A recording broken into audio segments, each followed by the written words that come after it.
నేను రజాక్ ఆంధ్ర రాష్ట్రానికి మంచి రోజులు వచ్చేసినాయి. పనిచేసేవాడు అడుగు పెడితే పరిస్థితులు ఎలా ఉంటాయో స్పష్టంగా కనిపించింది.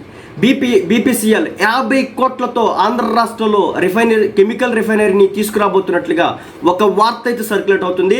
ప్రమాణ స్వీకారం చేసినటువంటి 4వ రోజు. దీనికి సంబంధించి చూద్దాం అండి. నేను రజాక్ పనోడు పీఠం ఎక్కితే పనితనం స్పష్టంగా కనిపిస్తున్నటువంటి పరిస్థితి. ఆంధ్ర రాష్ట్రంలో 50 కోట్లతో పెట్రోకెమికల్ రిఫైనరీ ప్రాజెక్ట్ని ప్రారంభించబోతున్న బీపీసీఎల్ అంటూ ఒక వార్త అయితే సర్క్యులేట్ అవుతుంది. ఒక వార్త సర్క్యులేట్ అవుతుంది. దాంట్లో నిజం ఉందా అంటే బాలశౌరి గారు మాట్లాడినారు. ఆంధ్ర రాష్ట్రానికి 4 రిఫైనరీలు రాబోతున్నాయి అంట. దాంట్లో వై నాట్ మచిలీపట్నం అంటున్నారు. వై నాట్ మచిలీపట్నం అంటున్నారు. అంటే అర్థం చేసుకోండి ఎలా ఉండబోతుందో. 50,000 కోట్లతో పెట్రోకెమికల్ రిఫైనరీ అంటే మామూలు విషయం కాదు అది. నిజం చెప్తున్నా, ఈ రోజున చంద్రబాబు నాయుడు గారికి ఉన్నటువంటి పేరు ప్రఖ్యాతులు చూసి చిన్నతనంలో తెలిగిపోయి ఉండొచ్చు. ఆయన అడ్మినిస్ట్రేషన్ 2004 ఆ టైంలో మాట్లాడుకుంటూ ఉండేవాళ్ళు, ఏం అర్థమయ్యేది కాదు.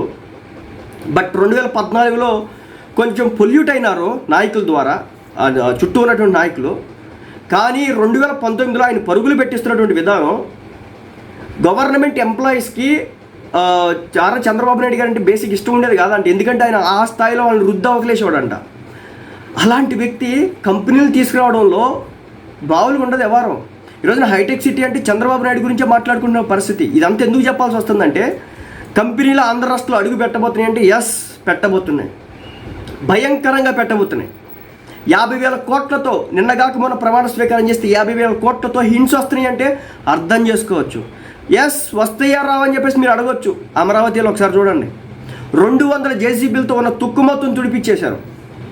చెత్త మొత్తం, రోడ్లు మొత్తం క్లీను, ఎంత నీట్గా ఉన్నాయండి ఇప్పుడు రోడ్లు. ఆశ్చర్యపోతున్న పరిస్థితి. నిజంగా ఇది మన అమరావతిరా అని చెప్పేసి నిన్న 9 కిలోమీటర్ల మేర టన్నులు కొద్ది పూలు జల్లి చంద్రబాబు నాయుడు గారికి ఆహ్వానం ఇచ్చినారు రాజధాని రైతులు. అదే నేను అంటున్నది. పనిచేసేవాడు పీఠం ఎక్కితే కనుక మామూలుగా ఉండదు మరి ఎవరు.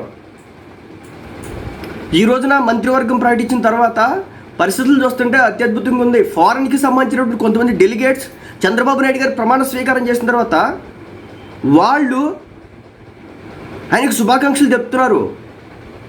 అర్థం కాని విషయం. అంటే ఇప్పుడున్నటువంటి చాలామందికి తెలియకపోవచ్చు. బట్ చంద్రబాబు నాయుడు గారి పనితనం తెలిసినటువంటి వ్యక్తులు మాట్లాడుకునేది ఏంటంటే ఆయన సంక్షేమం మీద ఆ స్థాయి దృష్టి పెట్టకపోయినా అభివృద్ధి మీద కంప్లీట్గా దృష్టి పెట్టారు ఇన్నేళ్ళు అని చెప్పేసి.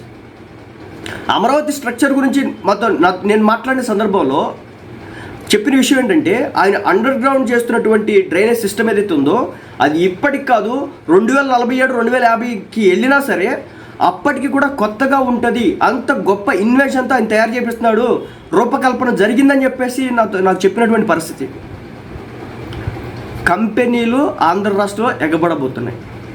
అమరావతిలో 4-5 పెద్ద కంపెనీలు కనుక మన చంద్రబాబు నాయుడు గారు తీసుకొస్తే, ఒక మైక్రోసాఫ్ట్ని, అమెజాన్ని, ఇంటెల్ని, తర్వాత ఇన్ఫోసిస్ని, విప్రోని, ఇలా ఒక 4-5-10 కంపెనీలలోపు కనుక పెద్ద కంపెనీలు కనుక తీసుకొచ్చి అమరావతిలో పెడితే పొట్ట గొడుగుల్లా కంపెనీలు వస్తాయని చెప్పడానికి ప్రత్యక్ష ఉదాహరణ. ఈయన అధికారంలోకి రావడం ఏంటి, ప్రమాణ స్వీకారం చేయడం ఏంటి, బీపీసీఎల్ వచ్చేసి కంపెనీ వచ్చి ఆంధ్రాలో పెట్టుబడులు పెట్టడం ఏంటి. నిజంగా ఇది నేను సోర్స్ లేకుండా మాట్లాడలేదండి. ఆ సోర్స్ చెప్పింది కూడా జనసేన పార్టీకి సంబంధించినటువంటి మన ఎంపీ వల్లభనేని వంశీ గారు, మచిలీపట్నం ఎంపీ వల్లభనేని వంశీ గారు, బాలశౌరి గారు చెప్పినారు. వల్లభనేని బాలశౌరి గారు చెప్పినారు. ఆయన చెప్తా 4 రిఫైనరీస్ ఆంధ్ర రాష్ట్రంలో అడుగుపెట్టబోతున్నాయి, అందులో ఒకటి మచిలీపట్నంకి నేను తీసుకొస్తా అని చెప్తున్నాడు. అంటే అర్థం చేసుకోండి, చంద్రబాబు నాయుడు మీద నమ్మకం స్పష్టంగా ఆంధ్ర రాష్ట్రం మీద ప్రతిబింబించబోతుంది అనేది దీన్ని బట్టి అయితే క్లియర్గా అర్థమవుతుంది. ఇక వెనకడుగు వేయాల్సిన పని అయితే లేదు. ఆంధ్ర రాష్ట్రంలో పెట్టుబడులు అత్యంత గొప్పగా రాబోతున్నాయని చెప్పడానికి ఇవే మన కళ్ళకు కనిపిస్తున్నటువంటి స్పష్టమైన ఆధారాలు. మళ్ళీ చెప్తున్నా, పనిచేసేవాడు నిజంగా పనిచేస్తే కనుక ఇలాగే ఉండదు పనితనం. 4 రోజుల్లో చెత్త కుప్పలన్నీ తీపిచ్చేసినాడు. మొత్తం మళ్ళీ కంప్లీట్గా రివ్యూ మొత్తం చేసేసి ఎన్ని బిల్డింగ్లు కట్టినారో, ఐఏఎస్ క్వార్టర్స్ అంట, తర్వాత గ్రూప్ 4 గ్రూప్ డి క్వార్టర్స్ అంట, పోలీస్ క్వార్టర్స్ అంట, ఒక్కొక్క టవర్ వచ్చేసి 12 అంతస్తులు, ఒక్కొక్క బిల్డింగ్కి వచ్చేసి 200-300 గదులు, అన్ని బిల్డింగులను ఇంతకాలం పాడు పెట్టారా? ఆశ్చర్యపోతున్నటువంటి పరిస్థితి ఆ వీడియోలు చూసిన తర్వాత. సో అల్టిమేట్గా చెప్పేది ఏంటంటే ఆంధ్ర రాష్ట్రం అత్యద్భుతంగా విరజల్లబోతోంది. మంత్రివర్గాలు కూడా చెప్పేసినారు కదా ఈ రోజుతో, రేపటి నుంచి పరిపాలన అత్యద్భుతంగా సాగబోతుంది.